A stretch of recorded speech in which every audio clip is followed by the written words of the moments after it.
today I want to hear more stories about the life of the Korean families. After today, I feel that I should be able to walk more in their shoes from the learning experience. After today, I want to talk more to my adult Korean parents to hear their story. We are so excited to have you. We're looking forward to a wonderful day. I worked with OPS for 6 years and 7 years. This year, my 7th year, but not with OPS anymore, but still helping with document translate. I came here in US in 2007, July 2007.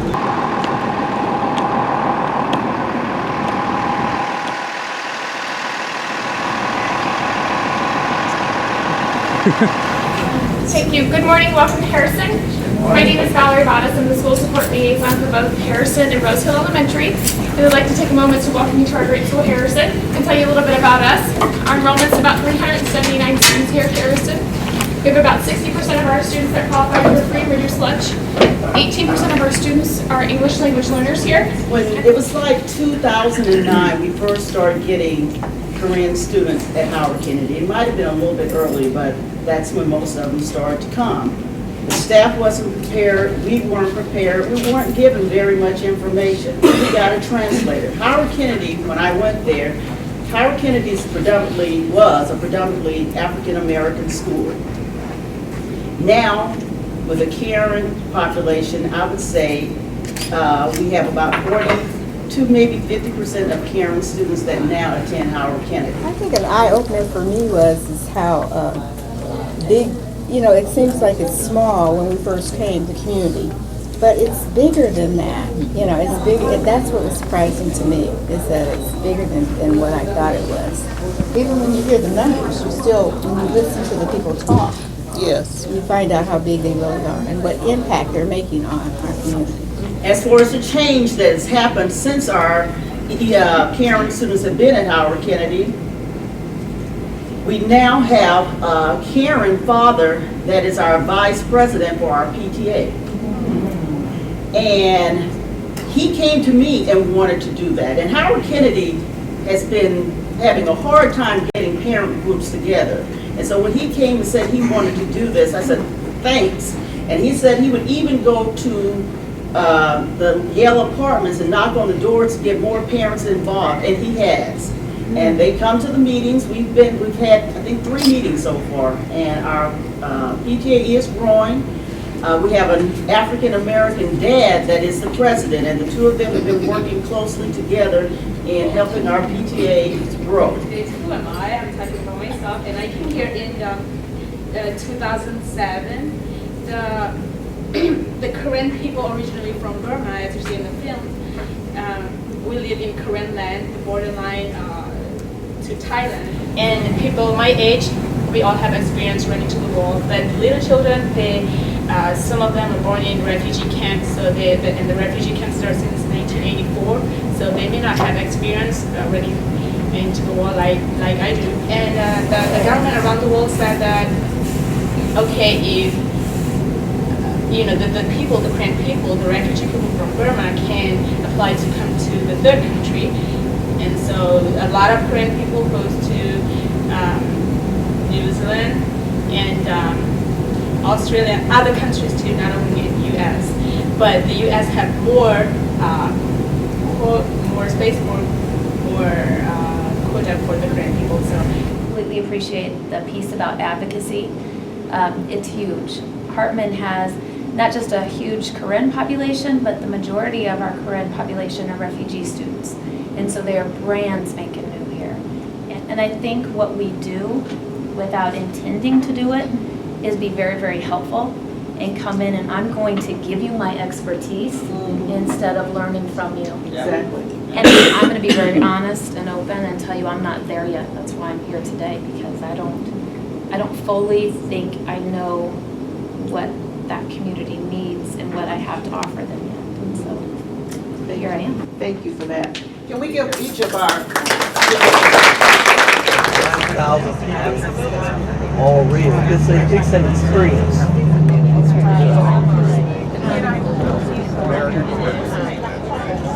Pre-K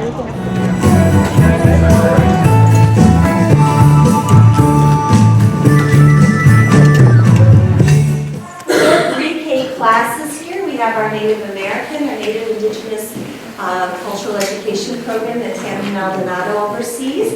We have our migrant pre-K classroom. We have a Title I funded pre-K, and we have an early childhood. In addition to our programming for early childhood education, this is also a community center in the truest sense of the word, in that we have upstairs programming for our immigrant and refugee community who are here to learn English. And on any given day, we have about 180 adults upstairs participating in those classes.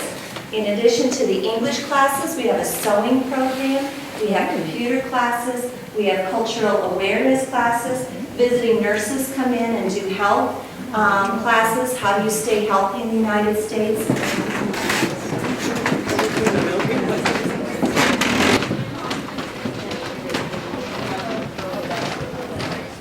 So this is the classroom where we have parents in this half of the room and the young children in this half of the room.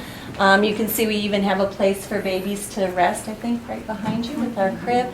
We do have interpreters or bilingual individuals that take care of and oversee the work with the children, while we have a teacher that's here working with the parents. Mostly it's moms, but everybody is welcome.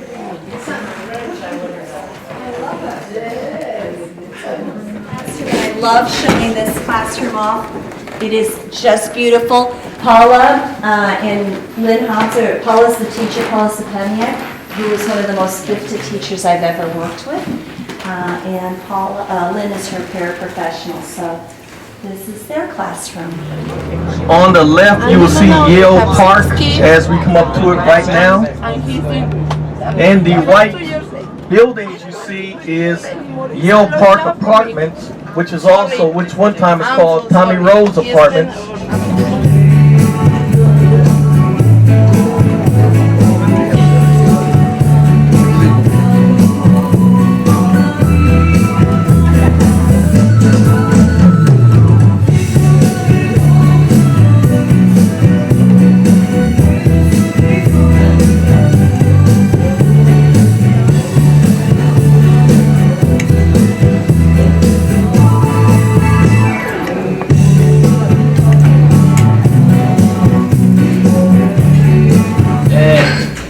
In the refugee camp.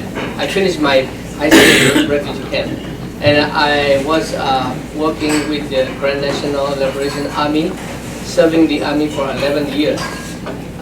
Also, I have a great chance to attend the medical college. I finished my 3 years in medical college, but after that, no more further education for us as a refugee.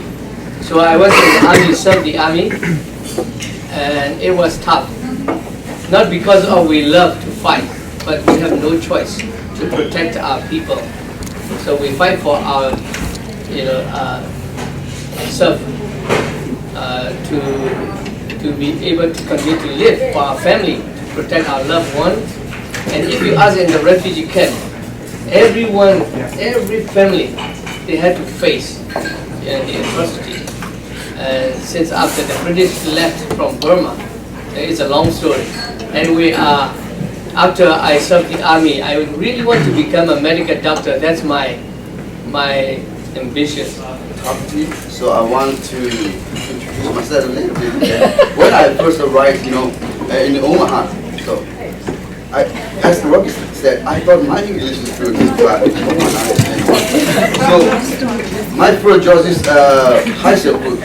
What we do at Community Services is work with all our new populations, so refugees, asylees, parolees, victims of human trafficking. What they do is help receive all of our refugees. So we work with, like Probably said, IOM, we work with some national agencies above us that we call LOLOGs that give us refugees in our pipeline. So they're working in the camps and figuring out where these refugees need to go. Are they going to Omaha? Are they going to Kansas or New York? The three youngest panel members, given the conflicts between home culture and school culture, have you given any thoughts as to how you're going to raise your children? To involve them in the community or in the school activities as much as possible, with American culture, also with our Korean culture, as much as possible. I think it would be a big job for us to keep them in both, but I think I want to try to get them involved in those community as much as possible. Talking about the conflict, I mean, I get bullied when I go to school. Like, kids will ask me for fight for no reason. But I'm pretty sure my kids would have the same conflict, bullying. But one thing I would teach them about like bullying, how to stay out of it, how to prevent it, and not trying to bully anybody. There's I would educate them about like anti-bullying and stuff like that. But what I'm thankful for is that we were able to come into a business establishment that is that of the Korean family. And not only that, just opened less than a week ago and welcomed us here. So we're really appreciative of that. Because of today, I will be able to go back into my community and speak with people about the Korean people and their plight. After today, I want to hear more stories about the life of the Korean families. After today, I feel that I should be able to walk more in their shoes from the learning experience. After today, I want to talk more to my adult Korean parents to hear their story.